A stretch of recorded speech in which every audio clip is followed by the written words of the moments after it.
If you're arriving on a domestic flight and will be connecting to an international flight operated by Qantas or China Eastern, you'll be arriving at the domestic arrival hall on Level 2 of Terminal 1. You will be required to proceed to baggage claim on Level 1. Just take the closest escalators. Once you've collected your luggage, take the exit doors into the arrival hall.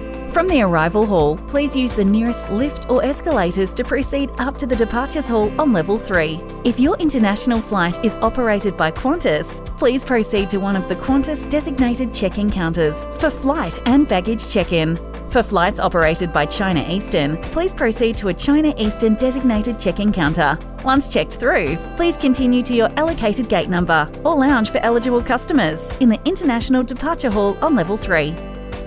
Now you're at your gate, take a seat, relax, and wait for the boarding call for your next journey. We hope you've had a great experience with Qantas in partnership with China Eastern Airlines. Thank you. We hope to see you on board again very soon.